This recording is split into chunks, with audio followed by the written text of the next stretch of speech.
İslam гомер-гомергә татар халкы язмышында хәлиткеч роль уйнаган. Аның асыл йөзен, холкын һәм рухи кыйммәтләрен билгеләгән.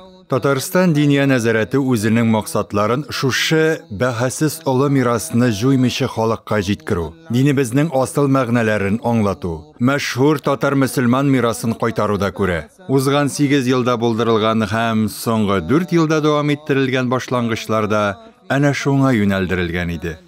Коръәнне өйрәнү нәзарәт эшчәнлегендә иң мөһим юнәлеш булып тора. Мөфтият Коръән бастыруның мәшһүр татар традицияләрен кайтарып, мөселман дөньясында Коръән бастыру буенча эксперт буларак танылып, һәм Коръәннең асыл мәгънәләрен аңлау өчен илебездә ышанычлы нигез булдырып, 21 гасырның тәүге 20 еллыгын уңышлы тәмамлый. Бүтән китаплар, башка фәннәр, нинди генә китапны укысак та, алар бары тик бер китапны аңлар өчен укыла. Сарф, наху, грамматика булсын, фикых булсын, акыйда булсын, бүтән фәннәр Коръәнгә кайта. 2013 елда Хозур нәшрият йорты барлыкка килде. Бүгенге көнгә кадәр биредә 300гә якын китап бастырылды. Нәшриятта шулай ук darulkutub.com бушлай онлайн китапханәсе эшли. Аның фондында 1918 елга кадәр чыккан 1300 иске китап цифрлаштырылып куелган. Шул рәвешле нәзарәт дин галимнәребезнең мәшһүр һәм әле өйрәнелмәгән хезмәтләрен чит илләрдә тәкъдим итеп, аларга зур кызыксыну ята һәм бер рәттән Россияны ислам дөньясының алдынгы бер өлеше итеп таныта.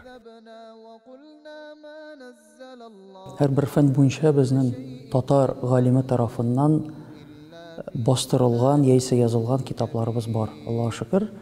Һәм минемчә бу китапларга кайтарга кирәк. Нәзарәтнең бөтен эшчәнлегенә дә дәгъват итеп карау ялгыш булмас. Әмма мөфтият тарафыннан нәсихәт бирүдә заманча ысуллар куллану игътибарга лаек. Мисал өчен, халыкка диннең асыл кыйммәтләрен аңлату өчен Хозур ТВ, мөселман телеканалы, Азан радиосы эшләде, газета-журналлар чыкты һәм Россиядә беренче мөселман колл-центр ачылды. Дәгъват аеруча интернетта һәм Татарстанның барлык колонияларында алып барылды. Нәзарәтнең бу һәм башка өлкәләрдә эш тәҗрибәсен исәпкә алып, аңа БМО каршында консультатив статус бирелде.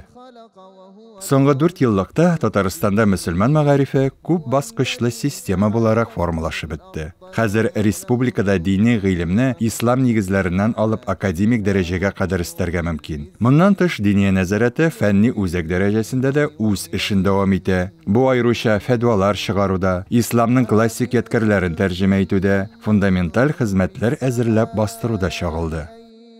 Вакыт үзгәрде, замана үзгәрде, хәзер гыйлемгә карап бәя бирәбез имамнарыбызга. Беренче чиратта ул галим, әдәпле, динебезне белүче һәм үрнәк булырдай кеше булырга тиеш, минемчә.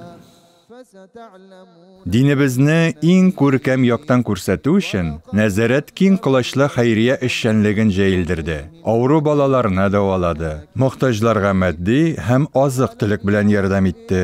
Сукбайларны үз канат астына алды. Россиядә иң зурлардан саналган республика күләм ифтарлар оештырылды.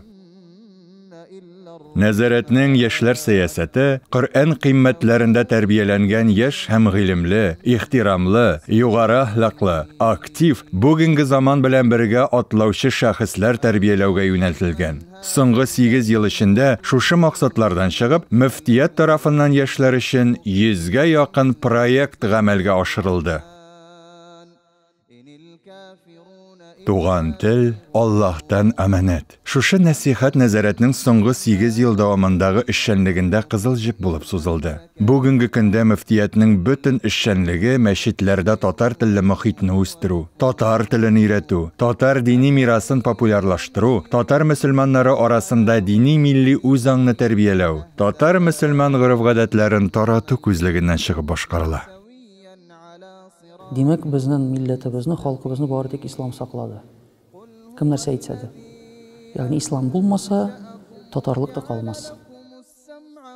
хәләл сәнәгатен үстерүгә нәзарәт зур җаваплылык белән карый. Һәм үзенең хәләл стандартлары буенча комитетны Россиядә иң таләпчән һәм принципиаль итеп танытты. Моннан тыш, илебезнең хәләл индустриясендә тәртип һәм бердәм кагыйдәләр булдыру өчен Росстандарт белән хезмәттәшлектә хәләл товар һәм хезмәтләрнең федераль стандартларын эшләүгә кереште.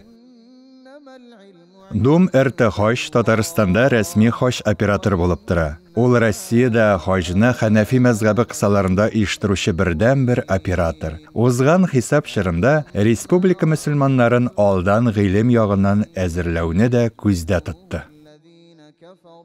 21 гасырның икенче дистәсе ислам үсешендә әнә шундый нәтиҗәләр белән тамамланды. Мөфтият бу дәвр эчендә фундаменталь фәнни хезмәтләрдә бастырды. Татар мөселман гореф-гадәтләрен саклап калу өстендә эшләде. Татарстан мөселманнарын Россия һәм дөнья күләмендә танытырга тырышты. Тырышлыкларыбызны Аллаһ кабуллардан кылсын. Аманна бихи ва алейхи таваккална.